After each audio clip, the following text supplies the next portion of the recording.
So good to be with you again. Bill Pfeiffer speaking.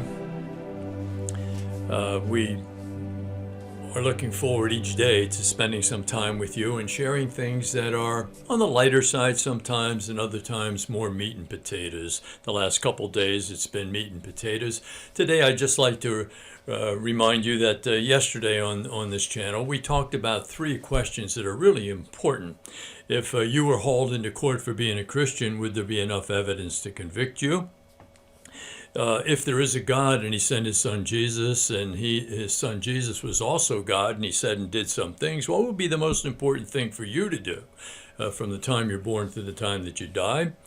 And if there is really this historical Jesus, which of course can't be denied, what are you going to do about it? And today I'd like to kind of play off of that a little bit, the very first question that I asked.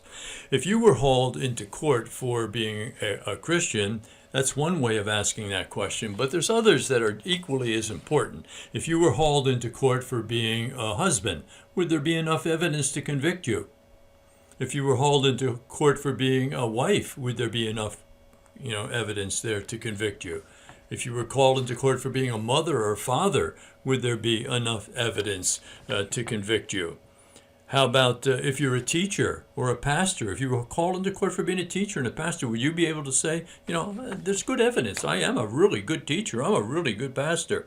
How about a lawyer or a judge or a bishop? Are you doing the job that you're supposed to be doing with as much effectiveness and the depth of prayer that really makes all of those things happen, that bring really good results, so that you're ending up actually touching people, transforming people, so that they can be transformers of other people? That's the object of this whole thing. All of the sayings of Jesus make us question all of our unquestioned values. And that's a really important thing. And there's a lot of important things in the question. If you were hauled into court for being a good politician, would there be enough evidence to convict you? Or being a truthful anchor person, would there be enough to convict you? In these days, boy, there's a lot of question about that, huh?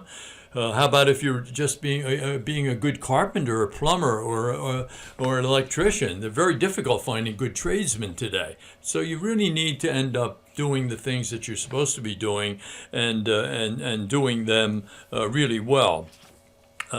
It's good to remind ourselves that human beings are primarily not workers or producers or consumers, neither masters of commerce nor wage earners, but sons and daughters of God, whose worth comes from the one who created and calls us. We've been made in your image, and we're restless until we end up resting in you.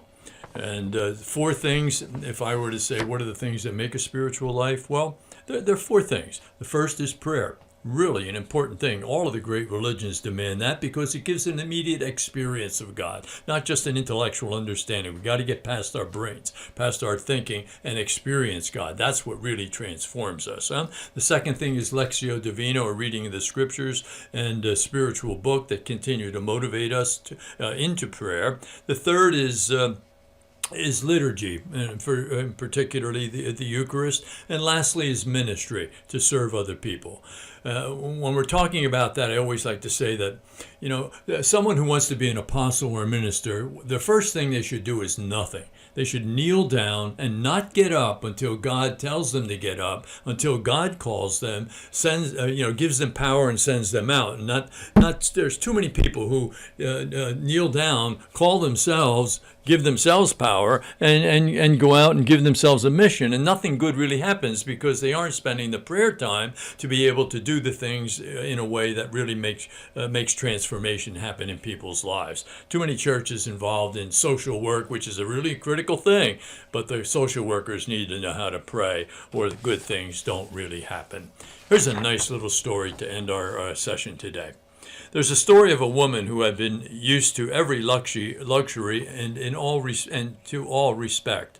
She died, and when she arrived in heaven, an angel was sent to conduct her to her house there. They passed many a lovely mansion, and the woman thought that each one, as they came to it, must be the one allotted to her.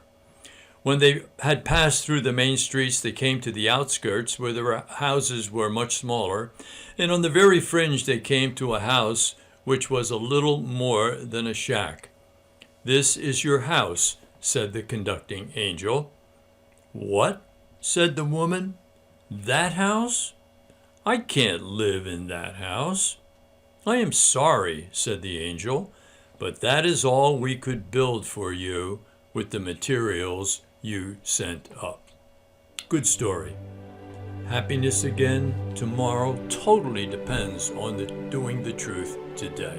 Look forward to being with you again. God bless. Bye-bye.